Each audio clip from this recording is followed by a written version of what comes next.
Assalamualaikum warahmatullahi wabarakatuh. Perkenalkan, nama saya Siska Ansari dari kelas M20R Manajemen. Pada kali ini saya akan membahas tentang submateri populasi dan sampel. Baik, pertama populasi. Pengertian populasi adalah wilayah generalisasi yang terdiri dari atas objek atau subjek yang mempunyai kualitas dan karakteristik tertentu yang ditetapkan oleh peneliti untuk dipelajari dan kemudian ditarik kesimpulannya. Jadi dapat dikatakan bahwa populasi tidak hanya ditujukan untuk orang tetapi juga objek dan bahan lain berikut karakteristik atau sifat yang dimiliki oleh objek tersebut. Contoh, dalam satu sekolah akan diadakan sebuah penelitian, maka sekolah X merupakan suatu populasi. Sekolah X mempunyai sejumlah orang atau subjek dan objek yang lain. Ini berarti populasi dalam artian jumlah atau kuantitas. Namun sekolah X juga mempunyai karakteristik orang-orang, misalnya motivasi kerja, disiplin kerja, kepemimpinan, iklim organisasi, dan lainnya, dan juga memiliki karakteristik objek lainnya seperti kebijakan, prosedur kerja, tata ruang kelas, lukisan yang dihasilkan, dan lain-lainnya. Bagian ini yang disebut dengan populasi dalam arti karakteristik. Macam-macam populasi berdasarkan jumlah populasi dibedakan menjadi satu, populasi terbatas, di mana populasi juga disebut populasi populasi terhingga, yaitu populasi yang dinyatakan dengan angka, diberikan batasan secara kuantitatif. Contohnya, pemerintah membangun 50.000 RSS. Terbatas jumlah 50.000 RSS dan karakter sama tertentu yaitu RSS. Populasi tak terbatas ataupun tak terhingga, yaitu populasi yang tidak dapat ditentukan batas-batasannya secara kuantitatif. Apabila diminta keterangan lebih lanjut mengenai jumlahnya, tidak dapat dijawab pada saat itu. Contoh, pemerintah berusaha memenuhi kebutuhan perumahan pegawai golongan 1 dan pegawai golongan 2 agar dapat dijangkau, maka disediakan tipe RS.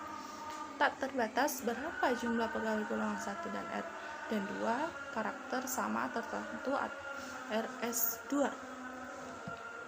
Selanjutnya, sampel. Pengertian sampel. Sampel adalah bagian dari jumlah dan karakteristik yang dimiliki oleh populasi tersebut. Sampel yang diambil dari populasi harus betul-betul representatif atau mewakili. Sampel diambil dari sebagian objek populasi yang akan diteliti. Kedua, kriteria sampel representatif. Sampel yang representatif adalah sampel yang benar-benar dapat mewakili dari seluruh populasi. Jika populasi bersifat homogen, maka sampel bisa diambil dari populasi yang mana saja. Namun, jika populasi bersifat heterogen, maka sampel harus mewakili dari setiap bagian yang heterogen dari populasi tersebut, sehingga hasil penelitian dari sampel dapat terpenuhi terhadap setiap anggota populasi. Pengambilan sampel harus dilakukan sedemikian rupa, sehingga diperlukan sampel yang benar-benar dapat menggambarkan keadaan populasi yang sesungguhnya, atau dapat juga dikatakan sampel haruslah representatif atau mewakili populasi. Menurut Nasution, memilih suatu jumlah tertentu untuk diselidiki dari keseluruhan populasi disebut sampling.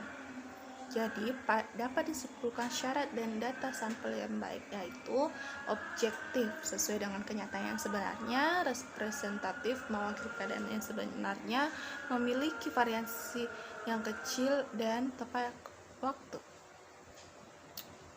Kedua itu teknik sampling. Teknik sampling digunakan untuk mengambil sampel dari populasi disebut dengan teknik sampling. Masalah teknik sampling dalam penelitian sangat penting karena sampel hanya sebagian saja dari seluruh objek yang seharusnya diteliti. Sedangkan dalam menarik kesimpulan, penelitian dasar yang digunakan sebagian saja dari keseluruhan objek tersebut. Padahal kesimpulan yang diperoleh dari hasil penelitian terhadap sampel berlaku bagi seluruh populasi. Teknik sampling pada dasarnya dapat dikelompokkan menjadi dua, yaitu probabilitas sampling dan non-probabilitas sampling. Probabilitas sampling merupakan teknik pengambilan sampel yang memberikan peluang yang sama bagi setiap anggota populasi untuk dipilih menjadi anggota sampel. Probabilitas sampling meliputi satu, simple random sampling. Simple random sampling merupakan teknik pengambilan sampel dengan cara acak. atau random, sehingga memungkinkan setiap unit untuk menjadi anggota populasi mempunyai kesempatan yang sama untuk diambil sebagai sampel penelitian. Teknik ini menggunakan analisis data kuantitatif sehingga memungkinkan peneliti dapat mengambil sampel tanpa dipengaruhi oleh faktor subjektif. Dalam menggunakan teknik random sampling terdapat syarat yang harus dipenuhi. A. Ukuran populasi harus terhingga. B. Ukuran populasi harus homogen. Proportional stratified random sampling. Teknik ini digunakan bila populasi mempunyai anggota yang tidak homogen dan berstrata secara proporsional. Suatu organisasi mempunyai pegawai di latar belakang pendidikan yang berstrata, maka populasi pegawai itu berstrata. Misalnya jumlah pegawai yang lulus S1 45, S2 30, STM 800, SMP 900, dan SMA 400, SD 300. Jumlah sampel yang harus diambil meliputi strata pendidikan tersebut. Ketiga, disproportional stratified random sampling, di mana teknik ini digunakan untuk menentukan jenis sampel bila populasi berstrata tetapi kurang proporsional. Misal, pegawai dari unit kerja tertentu mempunyai 3 orang lulusan S3, 4 orang lulusan S2, 90 lulusan S1, 800 orang S2, 700 orang SMP, dan maka 3 orang lulusan S3 dan 4 orang S1 itu diambil semuanya sebagai sampel karena kedua kelompok ini terlalu kecil bila dibandingkan dengan kelompok S1, SMU, dan SMP. Selanjutnya, keempat, area sampling atau cluster sampling. Pengambilan sampling dengan teknik ini dilakukan berdasarkan tingkat wilayah. Pelaksanaannya dilakukan dengan cara berbagi wilayah populasi, keadaan sub-sub wilayah, dan setiap sub-wilayah dibagi lagi ke dalam bagian yang lebih kecil dan seterusnya. Kemudian barulah menetapkan sebagian dari wilayah populasi sebagai sampel, dan sampel itu ditetapkan pula unit-unit wilayah yang lebih kecil lagi. Kemudian dari setiap unit tersebut diambil pula sampelnya. Non-probability sampling. Non-probability sampling adalah teknik pengambilan sampel yang tidak memberikan peluang atau kesempatan yang sama bagi setiap populasi untuk dipilih menjadi sampel, atau non-probability sampling meliputi 1. Sampling sistematis. Sampling sistematis merupakan teknik pengambilan sampel berdasarkan urutan dari anggota populasi yang telah diberi nomor urut. Misalnya, anggota populasi terdiri atas 100 orang. Dari 100 orang tersebut diberi nomor urut, yaitu nomor urut 1 sampai 100. Pengambilan sampel dapat dilakukan dengan nomor ganjil saja atau genap saja, atau kelipatan dari bilangan tertentu.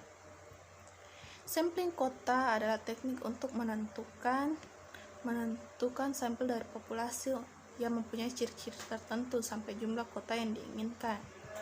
3. Sampling insidental atau teknik penentuan sampel berdasarkan kesimpulan, yaitu siapa saja yang secara kebetulan insidental bertemu dengan peneliti yang dapat digunakan sebagai sampel bila dipandang orang yang kebetulan ditemui itu cocok sebagai sumber data. Keempat, proportive sampling. Proportive sampling adalah teknik penentuan sampel dengan pertimbangan tertentu. Misalnya akan melakukan penelitian tentang kualitas makanan, maka sampel bersumber datanya adalah orang yang ahli makanan. Teknik proportive sampling ini mempunyai kelemahan, terutama bila peneliti benar-benar ahli dalam bidang yang ditelitinya. Banyak kemungkinan akan menghasilkan sampel bias. 5. Sampling jenuh adalah teknik penentuan sampel bila semua anggota populasi digunakan sebagai sampel. Hal ini sering dilakukan bila jumlah populasi tersebut relatif kecil, kurang dari 30 orang, atau penelitian yang ingin membuat generalisasi dengan kesalahan yang sangat kecil. Istilah lain sampel jenuh adalah sensus. Snowball sampling. Snowball sampling adalah teknik penentuan sampel yang mula-mulanya berjumlah kecil kemudian membesar, ibarat bola salju yang mengelinding lama-lama menjadi besar. Penelitian kualitatif banyak menggunakan sampel proporsiv dan snowball. Misalnya akan meneliti siapa provokator kerusuhan, maka teknik proporsiv dan snowball sampling ini akan sangat cocok digunakan. Baik, mungkin setelah tadi yang mungkin bisa saya sampaikan, kurang dan lebihnya mohon dimaafkan. Wabillahi taufiq wal hidayah. Wassalamualaikum warahmatullahi wabarakatuh.